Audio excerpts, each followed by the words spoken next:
I found out my husband stole our daughter's college fund on a Tuesday afternoon, the kind of ordinary day that tricks you into thinking nothing life-altering could possibly happen. I remember staring at the screen, convinced there had to be a mistake, some technical glitch that would resolve itself if I refreshed the page one more time. But the numbers didn't change. The money we had saved for years, the money meant to protect our child's future, was gone. Not misplaced, not frozen. Gone. Later I would learn he had spent it on his mistress, convinced no one would ever notice, convinced that a child wouldn't understand, that a wife who trusted him wouldn't question him, that the world would keep seeing him exactly as he wanted to be seen. What he didn't count on was our 12-year-old daughter. He didn't expect her to be watching. He didn't expect her to connect the dots. And he certainly didn't expect her to outsmart him in ways I never could have imagined. At that moment, though, all I knew was that my marriage, my family, and my sense of safety had just cracked open, and I had no idea how deep the damage went. For most of my adult life, I believed I had chosen well. My husband Daniel was respected, disciplined, and admired by everyone who knew him.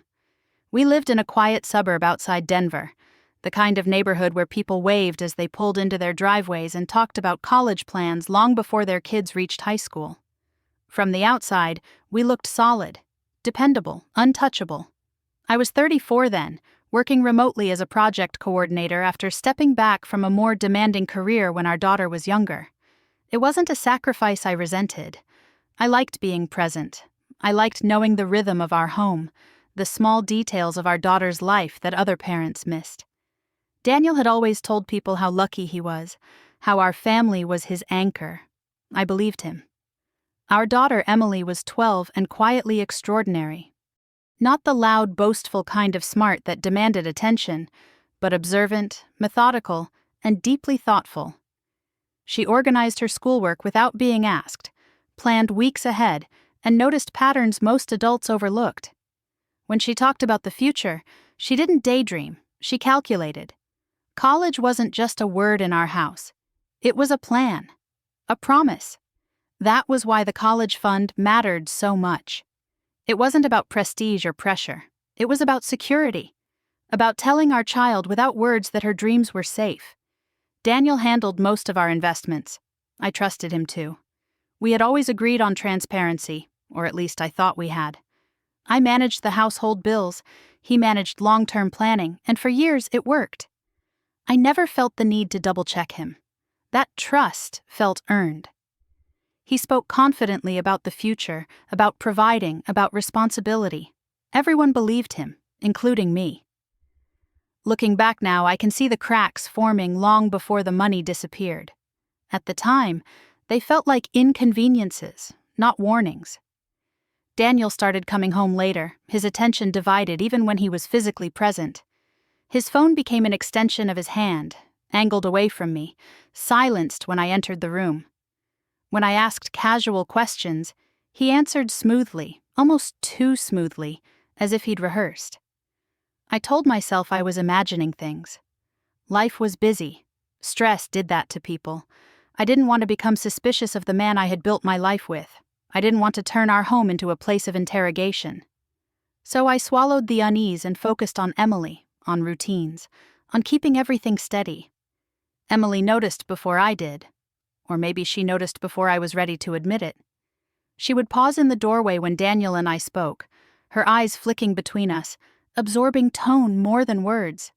Once, after Daniel left the room abruptly, she asked if everything was okay. I smiled and told her adults just got tired sometimes. She accepted the answer, but not the explanation, I could tell. The day the numbers disappeared didn't feel dramatic at first. I was sitting at the kitchen table with my laptop, reviewing paperwork while Emily was still at school. I logged into our accounts the way I'd done dozens of times before, expecting nothing more than reassurance. When I clicked on the account labeled for Emily's future, my stomach dropped. The balance was wrong. Not slightly off. Devastatingly wrong. I refreshed the page. I logged out and back in. I checked transaction histories with shaking hands. Withdrawals, spread out over time, deliberate and methodical. This wasn't an accident. This wasn't mismanagement. This was a decision. I remember the sound of my own breathing, loud and uneven in the quiet kitchen. I remember thinking about Emily's careful plans, the way she talked about college like something real and reachable. I remember realizing with a cold clarity that settled deep in my bones that someone I trusted had taken that from her. When Daniel came home that evening, I looked at him differently. He didn't notice. He talked about his day, about traffic, about dinner plans, as if nothing had changed, as if our daughter's future hadn't just been ripped open, as if I wasn't sitting across from him, wondering how long he had been lying to my face. I didn't confront him that night, not yet. Part of me was still hoping there was an explanation that didn't end everything. Part of me was afraid of what would happen once the truth was spoken out loud. And part of me, the part that would grow much louder in the days to come, knew that whatever this was, it was only the beginning. I didn't realize then that Emily already knew something was wrong.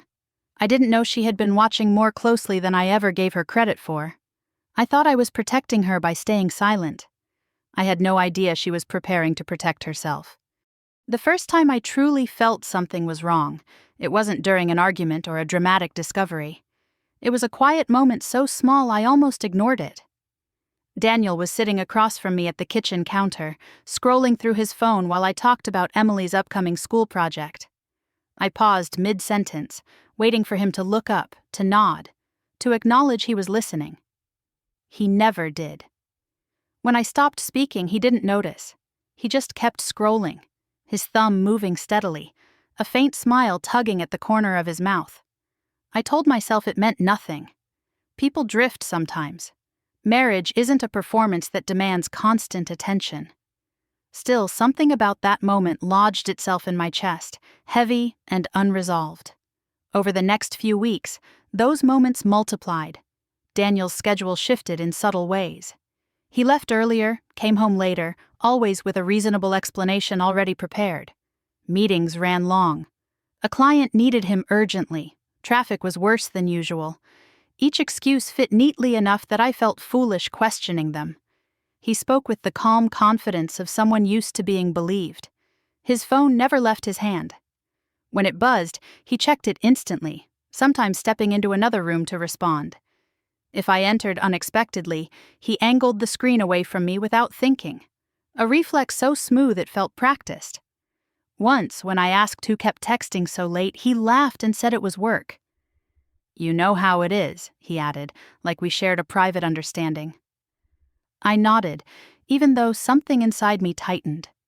Money had always been the one area where I felt grounded. Numbers didn't lie, even when people did. Or so I believed. That was why the first inconsistencies unsettled me so deeply. They weren't dramatic enough to confront him with, just small things that didn't align. A payment I thought had already been scheduled wasn't. A balance was lower than expected, but not alarmingly so. When I mentioned it casually, Daniel waved it off. Market fluctuations, timing differences, nothing to worry about. "You're stressing yourself out for no reason," he said gently, resting a hand on my shoulder. "We're fine. You don't need to micromanage everything." The word micromanage stung. It suggested control, paranoia, a flaw in me rather than a problem in our finances. I apologized without meaning to. He smiled, satisfied, and changed the subject. That was how it started. Not with anger, but with small corrections to my reality. Each time I questioned something, Daniel reframed it until I felt embarrassed for bringing it up. When I hesitated before asking the next question, he didn't notice, or pretended not to. The silence suited him.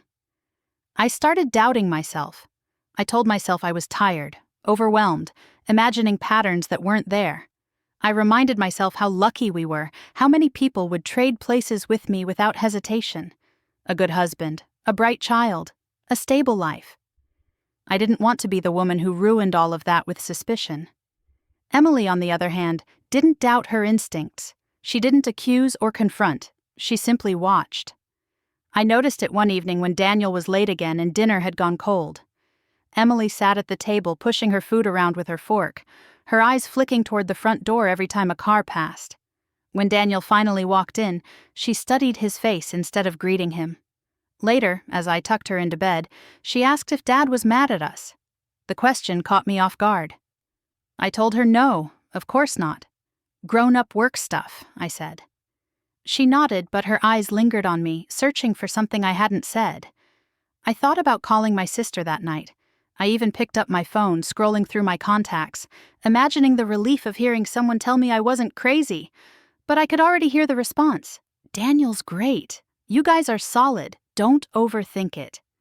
The idea of sounding dramatic stopped me. I set the phone down and sat in the dark instead. Daniel's charm extended far beyond our house. Friends praised him openly, often in front of me. They talked about his work ethic, his dedication, how lucky Emily was to have such a driven father.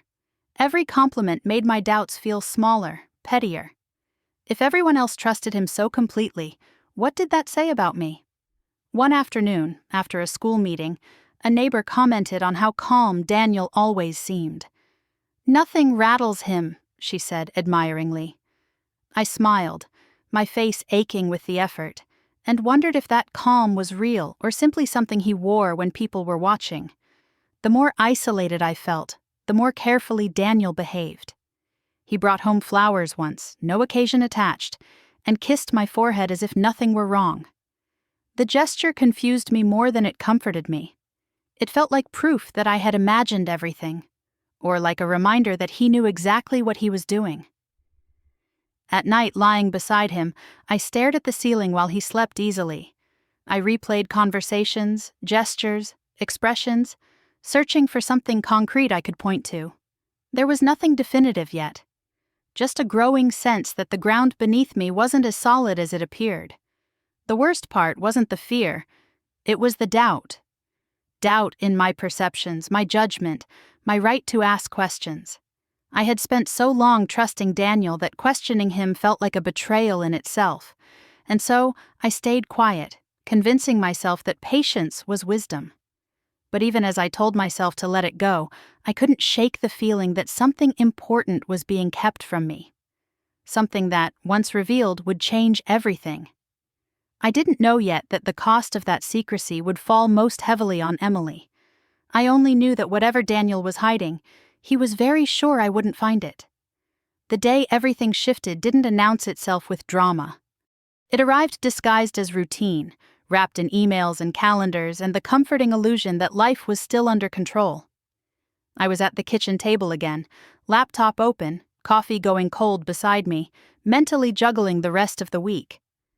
Emily had a presentation coming up, something she'd been selected for because of her math scores, and there was a registration fee due that afternoon. Daniel had told me months earlier that he'd taken care of it, that it was already paid. I hadn't questioned him. I never did. The email sat unread in my inbox until I noticed the subject line for the third time: payment issue. I clicked it without urgency, expecting a minor clerical error. Instead, I read that the registration had been flagged for non-payment. The system showed a reversal. If the balance wasn't resolved within 48 hours, Emily's spot would be forfeited. I felt a flicker of irritation, nothing more. These things happened. I opened our shared calendar, checked my notes, then logged into our account to confirm the transaction. I expected to see the payment sitting there, a quiet reassurance waiting for me. I didn't. At first, I assumed I was in the wrong place. I navigated through tabs, scanned recent activity, told myself I was being careless. When I finally clicked into the account we used for Emily's future, my chest tightened. The number on the screen made no sense. It was too low, not slightly, not questionably, drastically. I stared at it, my brain refusing to cooperate. I refreshed the page. I logged out and back in. The number stayed the same. I scrolled down, hands beginning to shake, and saw the transactions lined up neatly beneath the balance. Withdrawals, several of them, spread out over months. Large enough to notice, small enough to hide if you weren't looking too closely. I pressed my palm flat against the table, trying to steady myself. This wasn't a mistake, this wasn't a delay or a system error. This was deliberate. Someone had accessed that account repeatedly and taken money that didn't belong to them. Emily's voice echoed in my head, the way she talked about the future as if it were something solid she could reach for. College wasn't abstract to her. It was planned, calculated, and now, without warning, it was being quietly dismantled. When Daniel came home that evening, I watched him the way you watch a stranger. He kissed my cheek, asked about dinner, complained lightly about traffic. His ease felt unreal, like he was performing normalcy while standing on a fault line. I waited until Emily was in her room before I spoke. "There was an email today," I said carefully, "about Emily's program. They said the payment was reversed." He frowned, just enough to suggest concern. "That's odd. I took care of that a while ago." "I checked the account," I continued. "The balance isn't right." He sighed, already irritated, and loosened his tie. "You're worrying again. I moved some money around temporarily. It's part of a bigger strategy." "From her account?" I asked. "It's all family money," he replied smoothly. "You know that." The way he said it, casual and final, made my stomach turn. "There are multiple withdrawals, Daniel. Over months." He looked at me then, really looked at me, and something hardened behind his eyes. "I told you not to stress about this. You don't have the full picture." The shift in his tone was subtle but unmistakable. This wasn't reassurance, it was control. He spoke as if my concern was a nuisance, an inconvenience interrupting his authority. "That money was for Emily," I said, my voice unsteady despite my effort to stay calm. "And she's 12, he snapped. "There's time to rebuild. You're acting like the world is ending."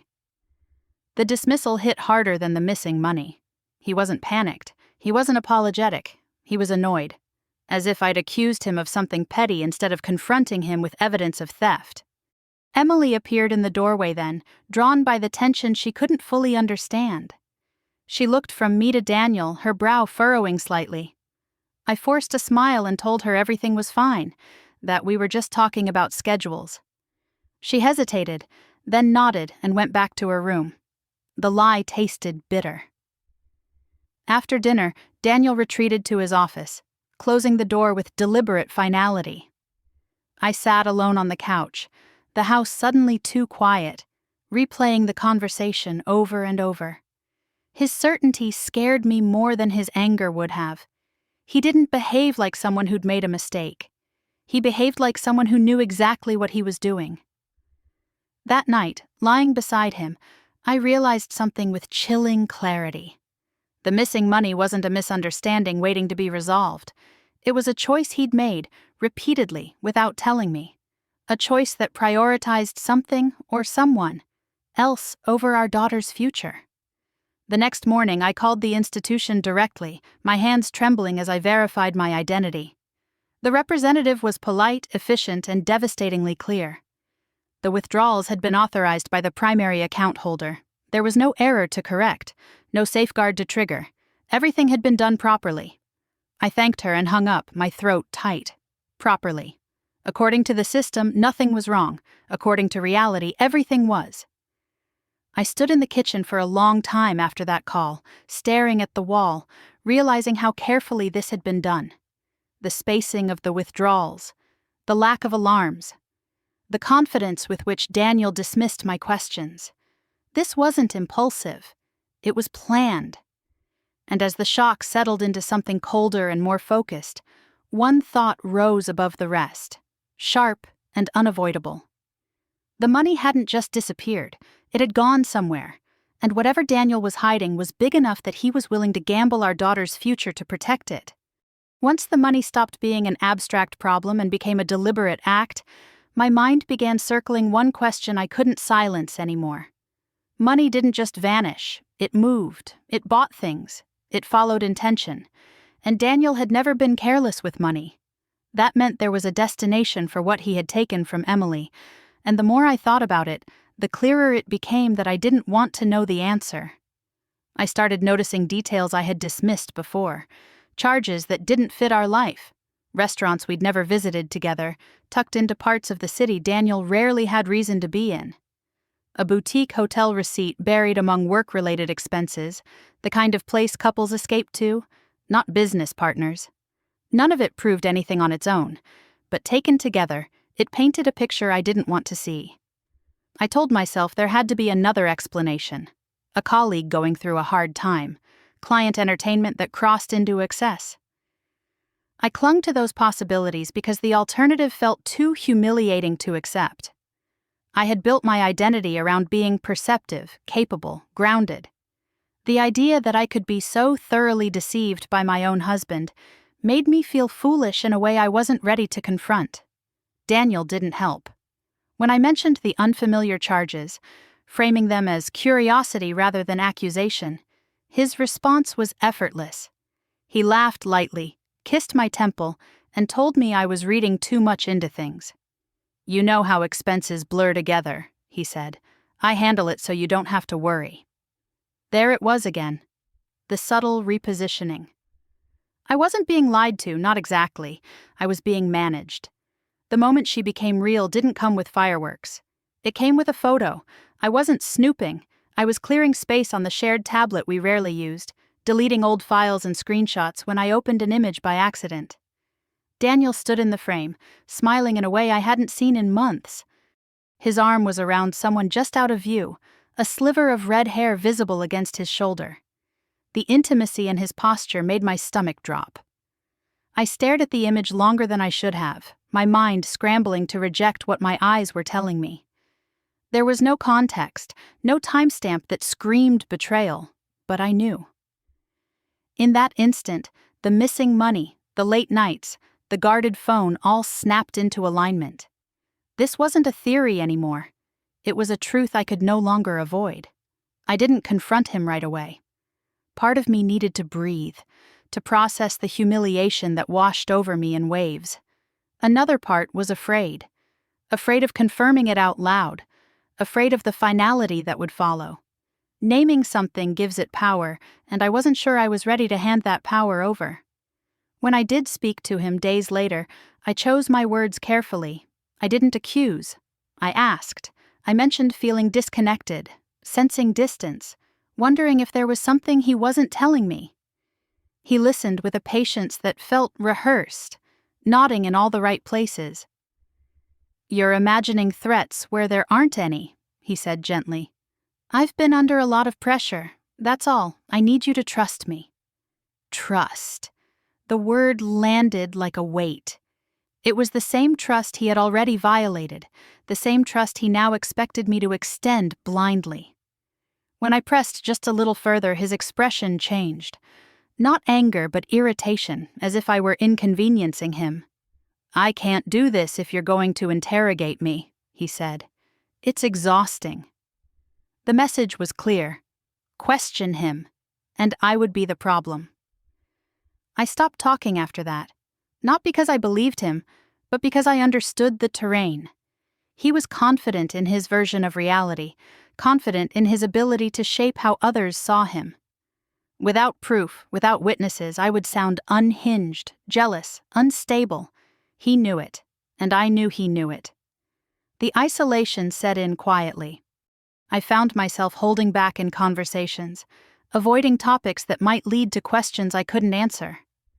I stopped reaching out to friends, afraid of what I might say if I let myself speak freely. Silence became safer than being dismissed. Emily noticed the change immediately. She didn't ask about money or arguments. She asked if I was tired, if I needed help with dinner, if I wanted company while I folded laundry. The care in her voice broke something open in me. I hated that she felt the shift in our home without understanding it. I hated even more that I was lying to protect a man who had already betrayed us both. One evening, after Daniel left the room abruptly following a tense exchange, Emily looked up at me and said, "He doesn't talk to you like he used to." There was no accusation in her voice, just observation. I told her adults changed sometimes, that stress did strange things to people. She accepted the answer, but the look she gave me said she was storing the information away. That night, alone in the bedroom, I finally let myself say the word I'd been avoiding. Mistress. It tasted bitter, but it fit. The money hadn't just been taken. It had been redirected, fueling a life I wasn't meant to see. A life where Daniel could be admired without responsibility, desired without consequence. The realization didn't make me cry. It made me cold. This wasn't just about infidelity or finances. It was about control, about deciding whose future mattered and whose didn't. And as I lay there, staring into the dark, one thought settled heavily over everything else. Whatever Daniel was protecting, he believed it was worth more than our daughter's trust. And once I understood that, there was no going back to the way things had been. I finally reached out for help on a morning when the house felt too quiet, the kind of silence that presses in on you until your own thoughts become unbearable. I told myself I wasn't asking anyone to take sides. I just needed perspective, someone to tell me I wasn't losing my grip on reality. I chose carefully, starting with someone I trusted, someone who had known us for years and had watched Emily grow up. I didn't lead with accusations. I framed everything gently, almost apologetically. I talked about feeling disconnected from Daniel, about financial confusion, about how unsettled I'd been lately. I waited for concern, for curiosity, for a simple, "That doesn't sound right." Instead, I was met with a pause that stretched too long. "You've always been sensitive," she said finally, her voice careful. "Maybe you're just overwhelmed. Daniel has a lot on his plate." The words stung more than I expected. Sensitive, overwhelmed. They slid easily into place, turning my fear into a personal flaw. I tried to explain more, to clarify that this wasn't just a feeling, that there were numbers, patterns, things that didn't add up. The more I spoke, the tighter her expression became. "He's always been so steady," she said. "I just can't picture him doing anything irresponsible. Are you sure you're not reading into it?" I hung up feeling smaller than I had before the call, not validated, not reassured, just diminished. It didn't stop there. Word traveled faster than I expected, even though I hadn't named names or shared details. Conversations shifted. People started asking how I was in that slow, careful tone reserved for someone they thought might be fragile. A neighbor brought over soup one afternoon and suggested I take more time for myself. Another asked if I'd considered therapy, her eyes full of sympathy that felt more like judgment. It didn't take long for me to realize Daniel had been laying groundwork I hadn't seen. He spoke to people before I did. He framed the story while I was still trying to understand it myself. To them, he was the worried husband, concerned about his wife's stress, patient in the face of her sudden anxiety. I was the variable, the problem to be managed. I overheard part of a conversation one evening when he thought I was upstairs. He was on the phone, his voice low and measured. "I'm just worried about her," he said. "She's been imagining things. I'm trying to keep things stable for Emily." The ease with which he said it made my hands shake. He wasn't defensive. He wasn't scrambling. He was confident, secure in the belief that people would believe him. And they did. When I tried to correct the narrative, it backfired. Explaining myself only seemed to confirm the version of me he'd already planted.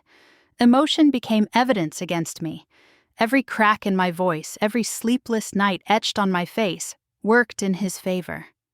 I stopped defending myself because it was making everything worse. The isolation deepened, invitations slowed, then stopped.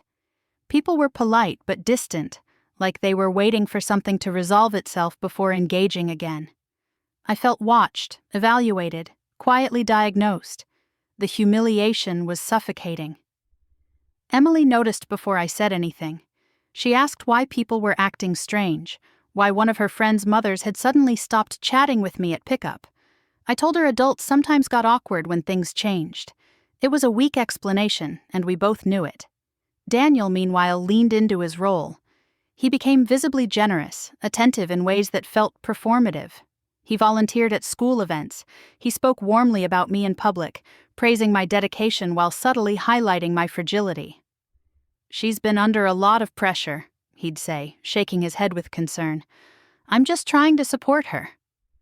It was brilliant, in a way that made my stomach turn. Every gesture earned him sympathy, and tightened the box around me. If I pushed back, I'd look ungrateful. If I stayed silent, the narrative solidified. At home, his kindness felt sharper.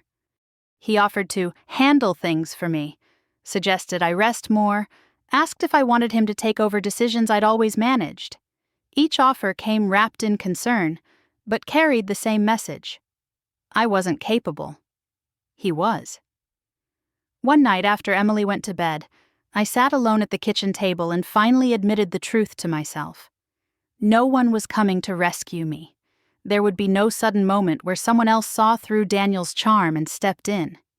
He had built this carefully, piece by piece, and I had underestimated how far ahead of me he was. The realization was terrifying, but it was also clarifying. Fear had kept me quiet, had convinced me that waiting was safer than acting. But waiting was exactly what Daniel counted on. Every day I hesitated was another day Emily's future remained compromised, another day the story hardened around me. I thought about my daughter upstairs, asleep in her room, trusting me to protect her in ways she couldn't yet articulate. The thought of failing her was heavier than any social fallout, any whispered judgment or polite distance. For the first time in weeks, my fear sharpened into something else. Resolve. I didn't know how I would prove what I knew. I didn't know who, if anyone, would believe me once I did. But I understood one thing with absolute certainty. Silence was no longer an option. If I wanted to save my daughter's future, I would have to find proof strong enough to stand on its own. And somehow, I would have to do it without anyone else's help. I was sitting at the kitchen table long after midnight, the house wrapped in a silence that felt heavier than noise, when the weight of everything finally settled into my bones. Papers were spread out in front of me, bills and statements I no longer trusted, deadlines I couldn't meet without answers I didn't have. I stared at the numbers until they blurred, my chest tight with the steady, punishing thought that I was failing in the one role that mattered most. I didn't hear Emily at first. I only noticed her when a small shadow fell across the table. She stood there in her socks, hair pulled back the way she did when she was thinking hard. Not frightened, just awake in a way that made me ache. "Mom," she said quietly, "why are you crying?" I wiped my face too quickly, embarrassed to be seen like that by my own child. "I'm fine, sweetheart. I just couldn't sleep." She didn't accept that. She pulled out the chair across from me and sat down without waiting for permission, her eyes moving over the scattered papers, the tension in my shoulders. She didn't ask again. She waited. The patience in that silence unraveled me more than any accusation could have. "It's about Dad," she said finally. It wasn't a question. I felt my instinctive urge to protect her rise up, sharp and desperate. "Your dad and I are just dealing with adult stuff," I said, reaching for the practiced calm I'd used before. "You don't need to worry about it." She tilted her head slightly, studying me the way she always did when something didn't add up. "That's not true," she said gently, "and it's about money." The words knocked the air out of me. "What makes you think that?" I asked, my voice barely steady. She hesitated for the first time, not unsure but careful. "Because the numbers don't work," she said, "and because Dad keeps lying." My heart pounded so hard I could hear it. "Emily," I started, torn between fear and disbelief, "you shouldn't be worrying about things like that." "I know," she said, "but I am." I tried again to soften the truth, to turn it into something manageable. I talked about misunderstandings, about stress, about how adults sometimes made complicated choices. She listened without interrupting, her face calm but intent. When I finished, she nodded once. "He took money from my college fund," she said. "Didn't he?" I stared at her, my carefully constructed shield collapsing all at once. "How do you know about that?" I whispered. "I've been watching," she said simply. There was no triumph in her voice, no anger, just fact.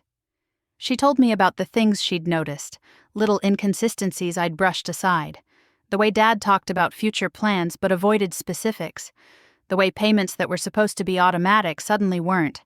The way his mood shifted when money came up. She didn't say she'd snooped or spied. She said she'd paid attention. "And there's someone else," she added after a moment. "A woman." I closed my eyes, shame flooding me in a hot wave. "I wanted to protect you," I said, my voice breaking. "I didn't want you to have to deal with any of this." She reached across the table and took my hand, her grip firm. "I know," she said, "but it's happening anyway. And it's about me, too." That was the moment everything changed. Not because she was right, but because she wasn't afraid. She wasn't crumbling under the weight of the truth. She was standing in it, steady and clear-eyed, waiting for me to catch up. "I didn't want you to think you couldn't trust him," I said, tears slipping free despite my effort to hold them back. "I didn't want to ruin that for you." She thought about that for a second. "Trust isn't pretending something isn't wrong," she said. "It's knowing what's real." The wisdom in her words undid me completely. I covered my face and cried then, quietly, the way you do when you've held everything in for too long. Emily didn't panic or pull away. She waited until the worst of it passed, then spoke again. "We're not stuck," she said. I looked up at her, surprised by the certainty in her voice. "What do you mean?" "I mean," she said, leaning forward, "Dad thinks he's smarter than everyone. He thinks no one notices what he does. But he makes mistakes." My heart raced, fear mixing with something fragile and unfamiliar. "Emily, you shouldn't be thinking about this. It's not your job to fix what your dad broke." She shook her head. "I'm not fixing him," she said. "I'm protecting my future, and yours." I stared at her, seeing her not as a child in that moment, but as someone who had been quietly mapping the world while I was trying to keep it comfortable. "What are you saying?" I asked. "I'm saying we need proof," she replied. "Real proof, not feelings, not suspicions, the kind that doesn't disappear when someone tells a better story." The fear surged again. "That could be dangerous," I said. "He's very careful. And if he finds out, he won't," she said without hesitation. "Not if we're smarter." I wanted to say no. I wanted to pull her back into childhood and lock the door on everything ugly and unfair. But the truth was already in the room, sitting between us, and she had met it without flinching. Stopping her now wouldn't protect her. It would only leave her unarmed. "What if this hurts you?" I asked quietly. She met my eyes. "It already has," she said, "but doing nothing would hurt more." We sat there for a long moment, mother and daughter, the roles between us shifting into something new and unfamiliar. I realized then that I wasn't alone anymore. Not in the way I'd been. The fear that had kept me frozen loosened its grip, replaced by a cautious, dangerous hope.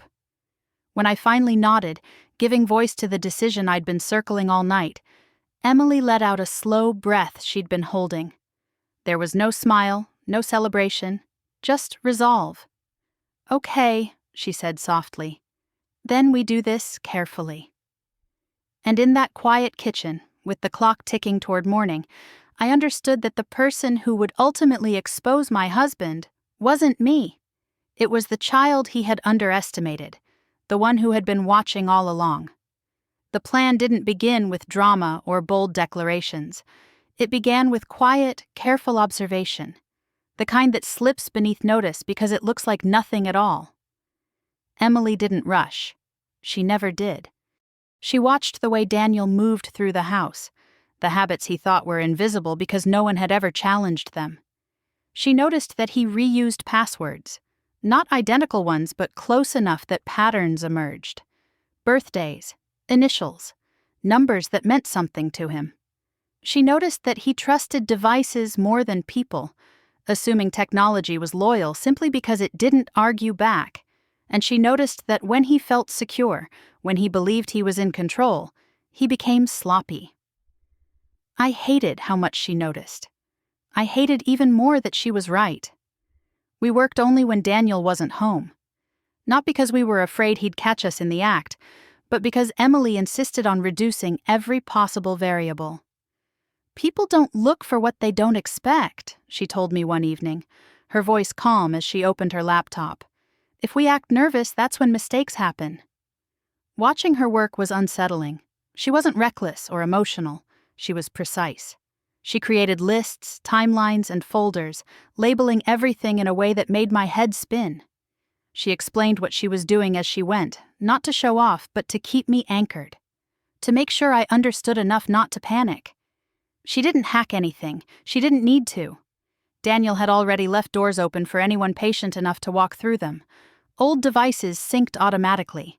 Backup emails saved without encryption. Financial notes stored with vague titles that only made sense to someone who knew his habits. The first thing we found wasn't money. It was language. Emails that referred to Emily's college fund as temporary liquidity. Notes about short-term reallocations. Phrases that stripped the account of its purpose and turned it into a resource he felt entitled to exploit. Reading his words made my skin crawl. He hadn't just taken the money, he'd rewritten its meaning to justify what he was doing. Then we found her. Not a name at first, just patterns. Repeated reservations at the same restaurants. Weekends blocked off with vague calendar entries. A hotel confirmation forwarded to a private email address I'd never seen before. Emily traced it methodically, cross-referencing dates and expenses until the outline of a second life took shape. When we finally found her name, it landed without ceremony. Veronica.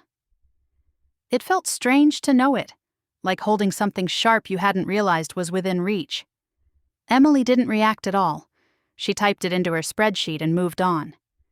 "She doesn't know," Emily said after a while. I looked up.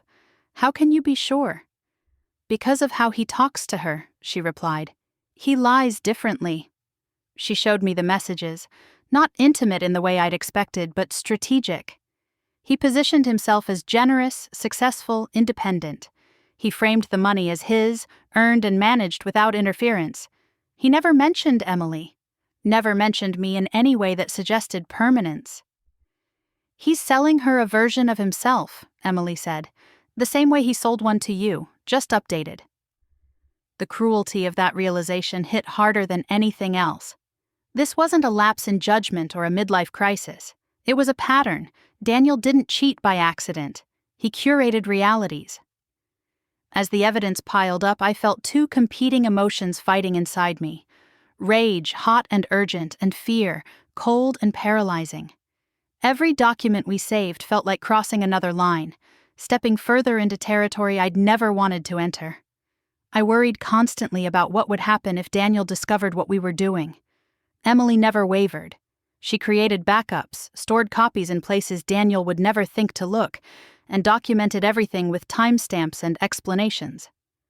"Evidence without context can be twisted," she told me. "We need to make it impossible to reinterpret." At one point, she stopped typing and looked at me carefully. "Mom, if you want to stop, we can." The offer stunned me. "Do you want to stop?" I asked. She shook her head. "No, but you're the adult. You get to choose how far this goes." I thought about the weeks I'd spent doubting myself, about the way Daniel had quietly dismantled my credibility while smiling in public. I thought about the college fund that was supposed to protect Emily from uncertainty, now turned into leverage for someone else's comfort. "No," I said finally, "we keep going." The night nearly fell apart a few days later. Daniel came home earlier than expected, his keys rattling in the door while Emily was still at the table, her laptop open. Panic surged through me, sharp and immediate. But Emily reacted before I could speak. She closed the laptop, slid it into her backpack, and pulled out her homework folder in one smooth motion. By the time Daniel walked into the kitchen, she was hunched over a worksheet, pencil tapping thoughtfully against her lip. "Hey," he said, distracted. "What are you working on?"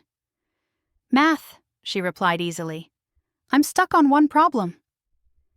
He glanced at the page, barely looking, then nodded and moved on.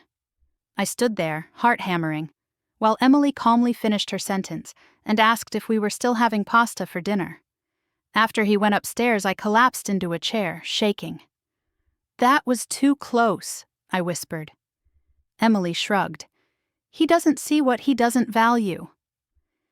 The words stayed with me long after she went to bed. Daniel had never valued Emily's intelligence beyond how it reflected on him. He saw her achievements as proof of his success, not evidence of her capability. That blind spot was what made all of this possible. By the end of the week, we had more than enough evidence to expose him. But exposure wasn't the goal, not yet. Emily reminded me of that when I suggested confronting him. Not until we control the timing, she said. Right now he still thinks he's winning. She was right. Daniel was relaxed, even smug, talking openly about future plans, about weathering this phase in our marriage. He had no idea that the ground beneath him was already cracking. As I watched him laugh one evening, completely unaware of how close the truth was to the surface, I felt something shift inside me. Fear was still there, but it no longer ruled me. We weren't scrambling anymore. We were preparing. And Daniel, in all his confidence, was walking straight toward a moment he could no longer manipulate his way out of.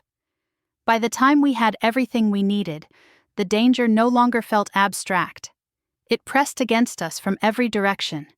Quiet but relentless, like a storm you sense long before the sky darkens.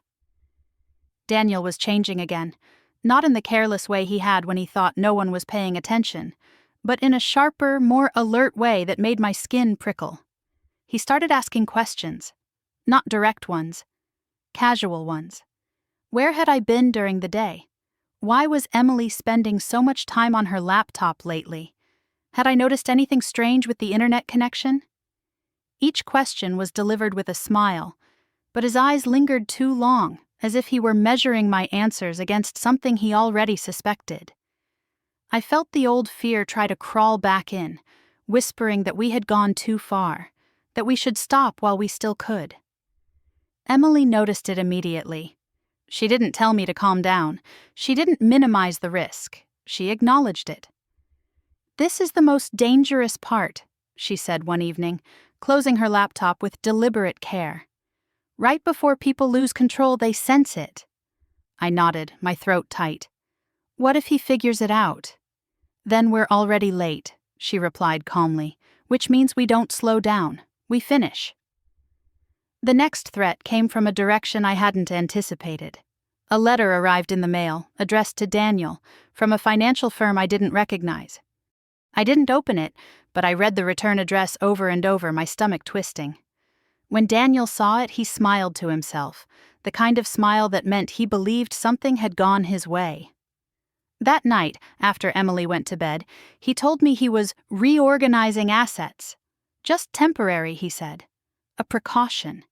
He spoke as if he were doing us a favor, as if tightening his grip was an act of responsibility.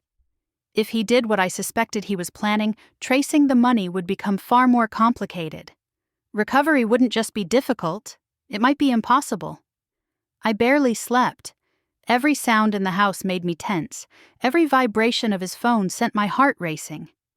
By morning, I was exhausted, raw with the knowledge that waiting even a few more days could cost us everything we'd uncovered.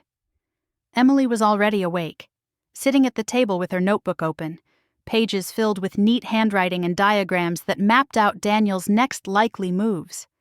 She had anticipated this. Of course she had.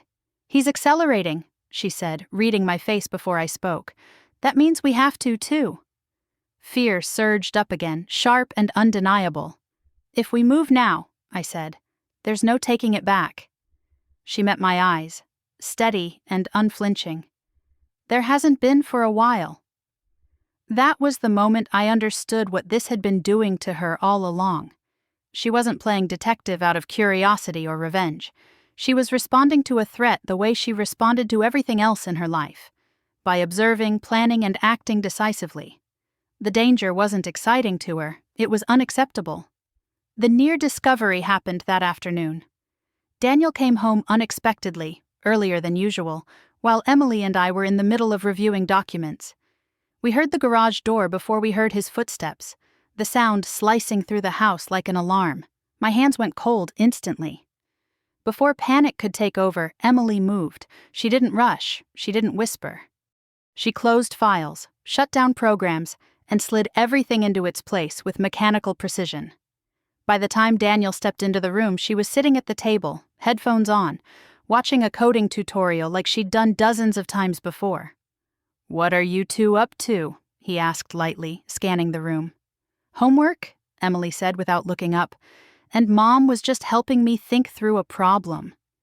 Daniel's gaze flicked to me. I forced a smile, every muscle in my face aching with the effort. He nodded, apparently satisfied, and headed upstairs. Only when the door closed did I realize I had been holding my breath. I sank into a chair, my legs shaking. "That was too close," I whispered. Emily removed her headphones and looked at me seriously. "That's why we don't wait anymore." The final decision came that night, not in a rush, but in a heavy, deliberate silence. We laid everything out on the table, not just the evidence, but the risks, public exposure, legal fallout, the possibility that Daniel would retaliate in ways we couldn't fully predict, the certainty that once we moved forward, there would be no quiet resolution. I thought about Emily losing her father, not physically, but emotionally, the way trust once broken never quite returns. I thought about how this might shape her understanding of relationships, of safety, of power. The weight of that nearly crushed me. "I don't want this to hurt you more than it already has," I said quietly. She considered that for a long moment. "It will hurt," she said honestly. "But pretending it didn't happen would hurt forever." That was when I stopped hesitating. I saw with painful clarity that protecting her didn't mean preserving the illusion of a family that no longer existed. It meant choosing truth, even when it was messy and frightening. We agreed on the next step, the one that would force everything into the open. It was calculated. Public enough to prevent Daniel from rewriting the story, structured enough to keep us from being dismissed as emotional or vindictive. Once taken, it would trigger reactions we could no longer control. As I lay in bed that night, listening to Daniel move around the house, unaware of how close he was to losing everything he believed was secure, I felt a strange calm settle over me. Fear was still there, but it no longer dictated my choices. We had crossed the line where planning turned into action. Whatever came next would be visible, undeniable, and irreversible. Daniel still thought he was several steps ahead, still believed he could manage any situation with confidence and charm. He didn't realize that the most dangerous thing he had ever done was underestimate his own child. The morning everything stopped feeling safe began like any other, which somehow made it worse. Daniel moved through the house with an ease that felt deliberate, humming quietly as he poured his coffee, already dressed for work earlier than usual. He glanced at his phone, smiled to himself, and said he had a meeting across town that might run late. The casualness of it sent a chill through me. He wasn't hiding anymore, he was advancing. After he left, Emily and I sat at the table in silence, listening to the garage door close, the sound echoing like a countdown. I didn't need to say it out loud. We both knew something had shifted. Daniel wasn't just managing damage. He was preparing to lock things down. An hour later, my phone buzzed with a notification from the bank. Not an alert, just a routine message.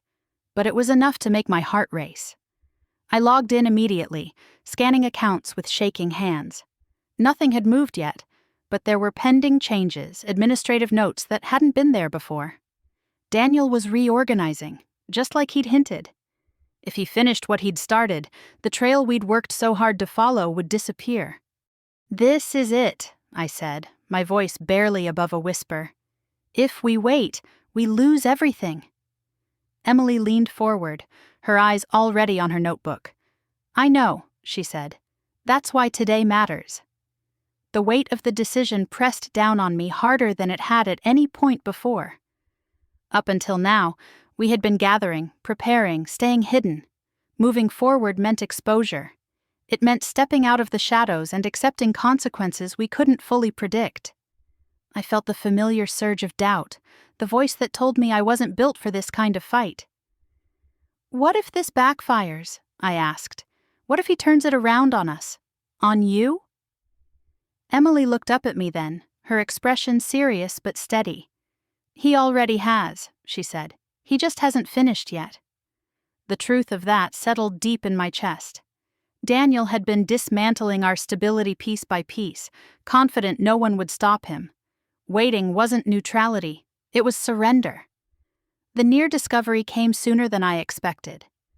Just after noon, my phone rang. Daniel's name flashed on the screen and my stomach dropped. He never called during the day unless something was wrong.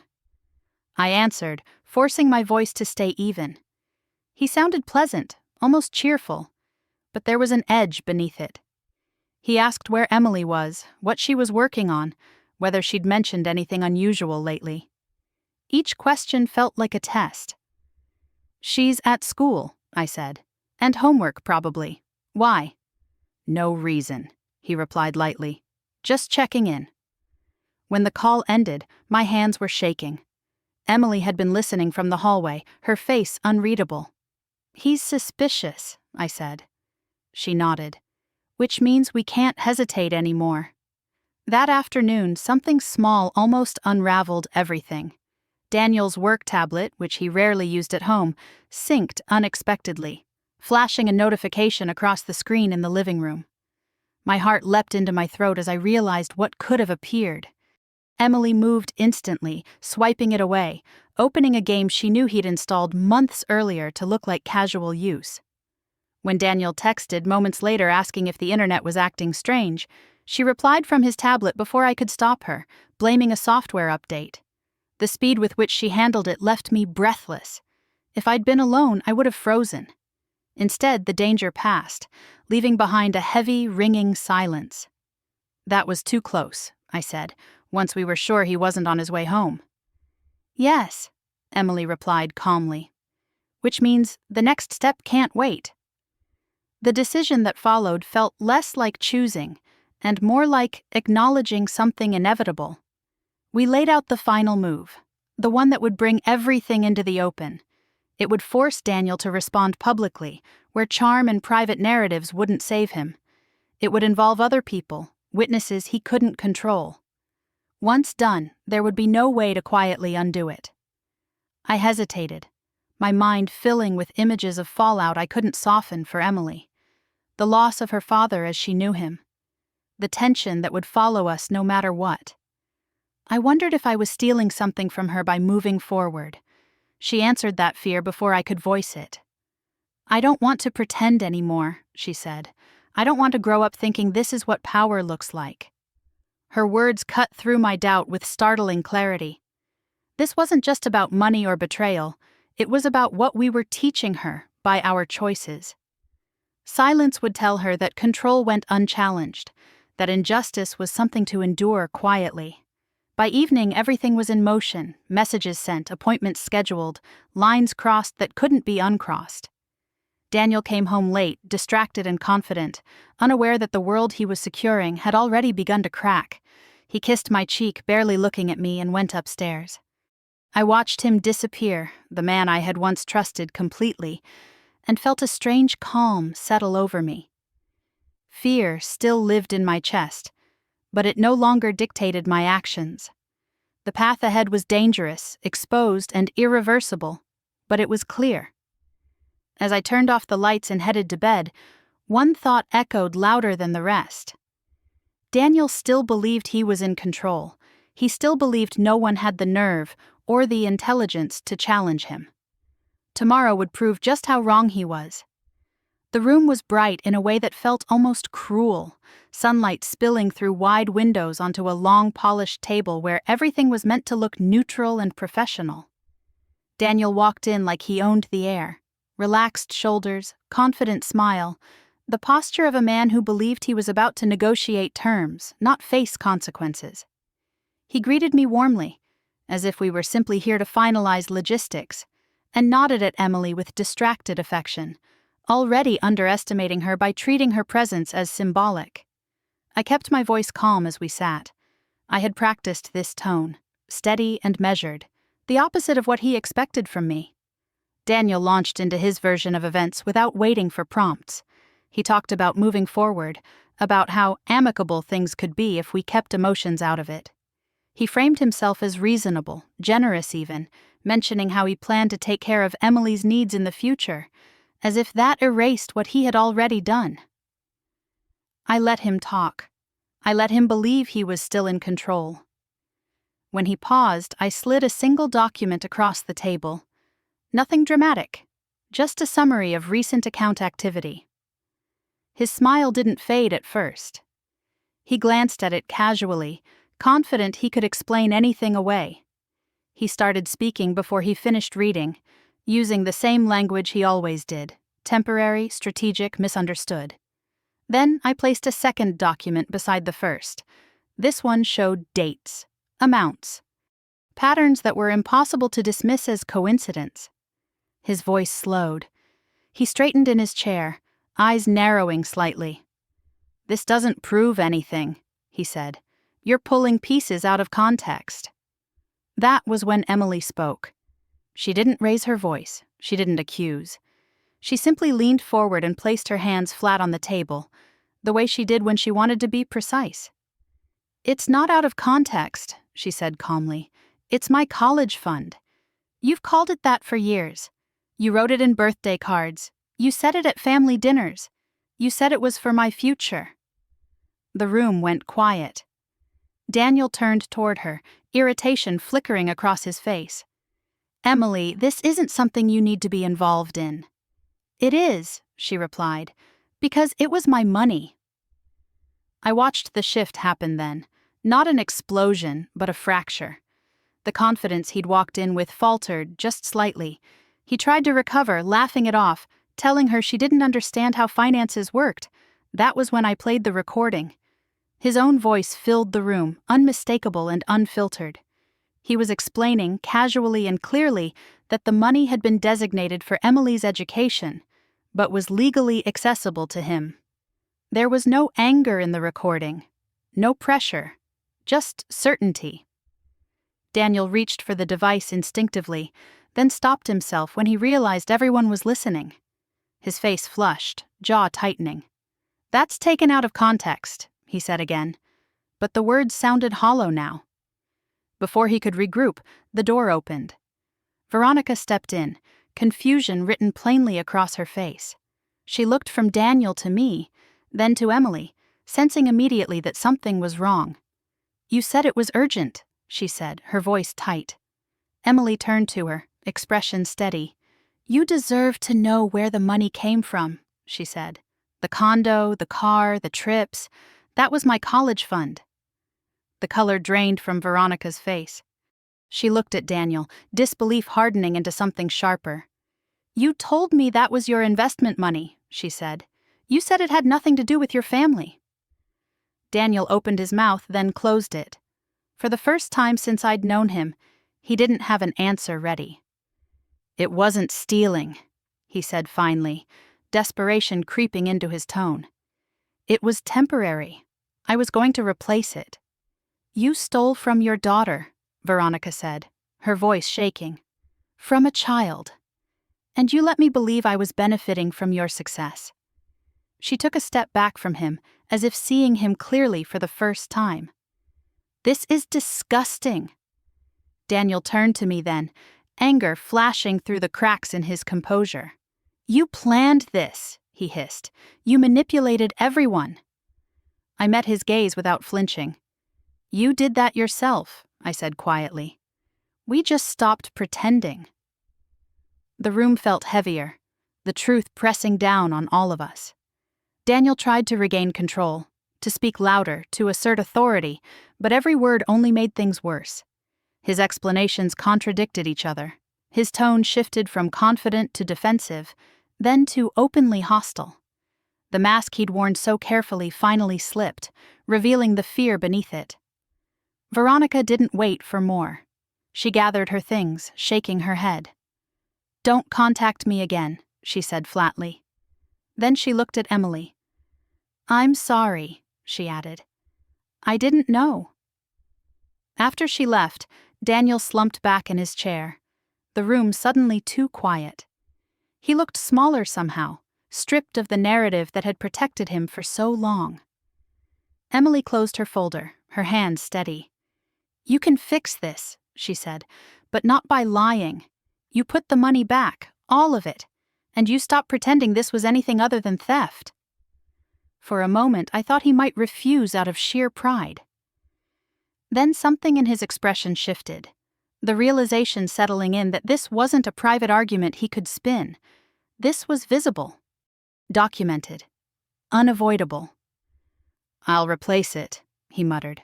"Every dollar." As we stood to leave, I felt no rush of victory, no thrill of revenge, just a deep, grounding certainty. The truth was out now, and Daniel knew he couldn't put it back where it had been hidden. As we walked into the sunlight, Emily slipped her hand into mine. Daniel was still sitting at the table behind us, staring at the wreckage of his own making, finally understanding that the people he had underestimated were the ones who had just ended his control. The silence that followed felt heavier than the confrontation itself. Once the doors closed behind us and the adrenaline drained away, I realized how exhausted my body was, as if it had been bracing for impact for months and had only just been allowed to stop. Emily walked beside me quietly, her hand still warm in mine, and for the first time since this nightmare began, I felt the weight of what it had cost us. Daniel didn't fight the fallout the way I expected. There were no dramatic scenes, no grand speeches about misunderstanding. Instead, consequences arrived steadily, like tides he could no longer hold back. The financial institution initiated a review almost immediately, flagging the withdrawals and freezing what remained until everything was accounted for. Lawyers became involved, not in the theatrical way I'd once imagined, but through emails and phone calls that stripped his authority down to facts and timelines. At work, the shift was just as quiet and devastating. Daniel had built his reputation on control and credibility. Once those cracked, people started asking questions he couldn't charm away.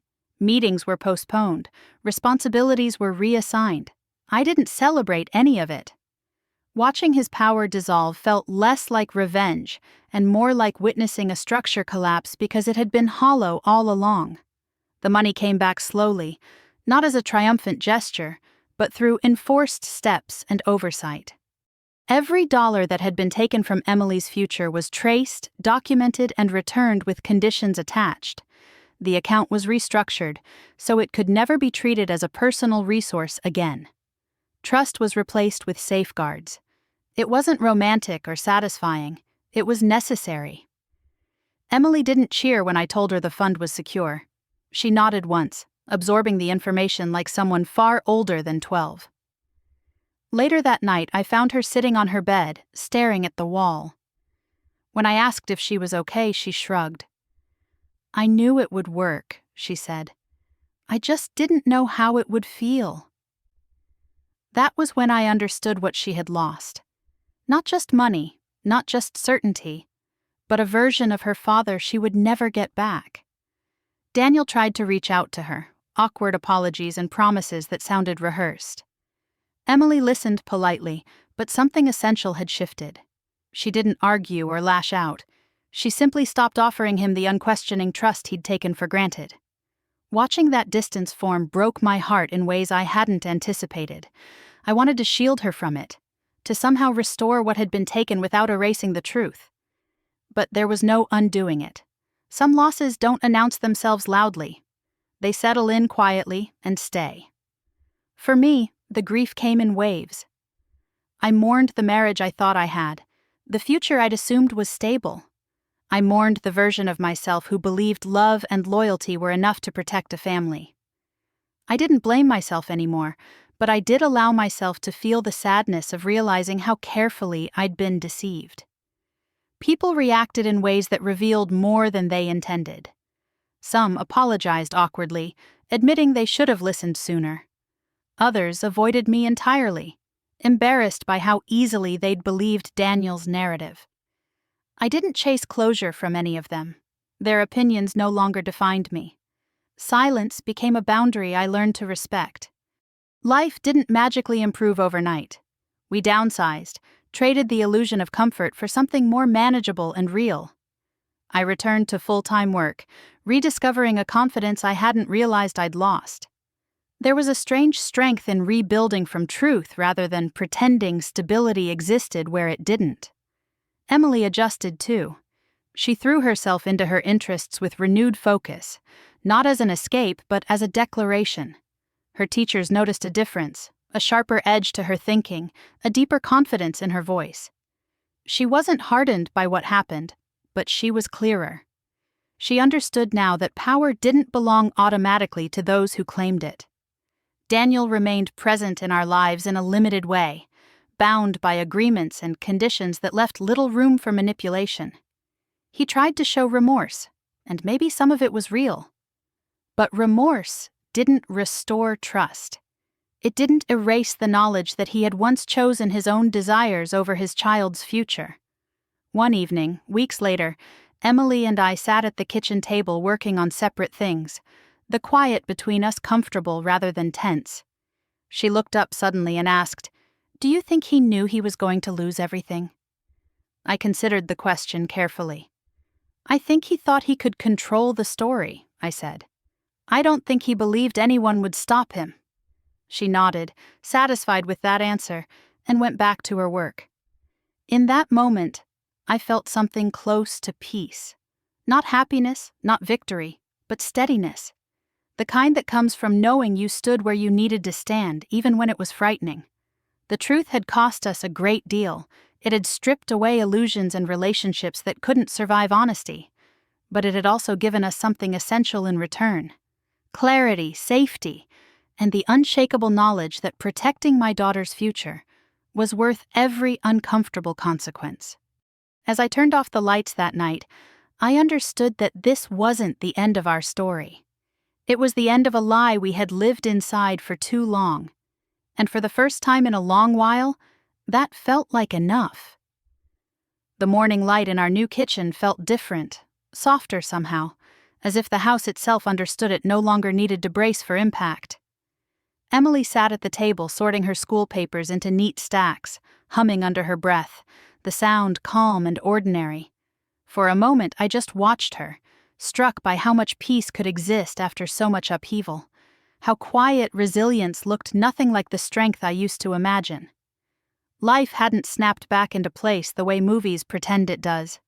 It had settled, slowly, deliberately. We built routines that didn't revolve around someone else's moods or secrets. Breakfasts without tension, evenings without waiting for a door to open. The absence of constant vigilance felt like a gift I hadn't realized I'd been craving. I thought often about the early days, about how certain I had been that keeping the peace was the same as protecting my family. I used to believe love meant smoothing over discomfort, trusting without verification, absorbing unease so others wouldn't have to. I don't see it that way anymore. Looking back, I don't judge the woman I was, but I no longer confuse endurance with virtue. The betrayal was real. I don't minimize it now, don't dress it up as a lesson that magically erased the damage. Daniel's choices fractured something fundamental, and pretending otherwise would only disrespect the truth. What changed wasn't the past. It was how I carried it. I stopped asking myself how I could have missed the signs and started asking why I'd been taught to doubt my instincts in the first place. What stayed with me most wasn't the confrontation or the fallout. It was my daughter's clarity. Emily didn't fight with anger or cruelty. She didn't seek to humiliate or destroy. She observed, prepared, and acted with a quiet integrity that humbled me. She showed me that power doesn't always announce itself. Sometimes it sits patiently, waiting for the right moment to speak. I realized then that I had underestimated her in the same way Daniel had, though with very different intentions. I thought protecting her meant keeping her in the dark, shielding her from the messiness of adult failures. What she taught me was that respect is also protection. Listening is also strength. Children don't need to be kept small to be kept safe. The college fund had been the catalyst, but it was never just about money. It represented belief. The belief that her future mattered. that her efforts were worth investing in. When Daniel took it, he didn't just steal dollars. He threatened that belief. Watching Emily reclaim it wasn't just about restoring an account. It was about affirming her worth in a world that often overlooks quiet brilliance. One evening, not long after everything settled, Emily and I took a walk through our neighborhood as the sun dipped low. We didn't talk about court documents or accounts or her father. We talked about her upcoming science project, about a book she was reading, about a question she'd been turning over in her mind. The ease of it made my chest ache in the best way. "You know," she said suddenly, kicking a pebble along the sidewalk, "I don't want to grow up thinking being clever means hurting people." I stopped walking and looked at her. "Being clever doesn't have to mean that," I said. "Being honest is harder. That's where real strength shows up." She nodded, satisfied, and kept walking. In that moment, I understood that whatever scars this experience left, it had also given her something invaluable: discernment, self-respect, the confidence to trust her own mind. I won't pretend everything is perfect now. Healing isn't linear. Some days still sting with reminders of what was lost, but those days no longer define us. We aren't living in reaction anymore. We're building forward, grounded in truth instead of illusion. If there's one thing this experience changed forever, it's how I measure success as a parent. It's not about creating a flawless life for your child. It's about showing them how to stand up when something tries to take what's rightfully theirs. It's about modeling dignity, even when it's uncomfortable, especially then.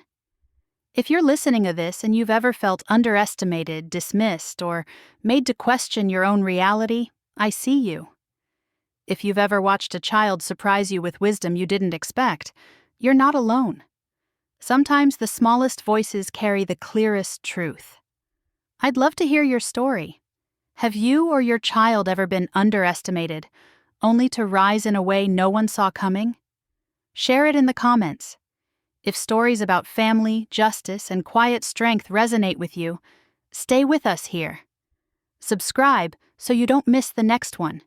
And remember, the greatest investment we make isn't just in our children's future, but in their belief that they are worth fighting for.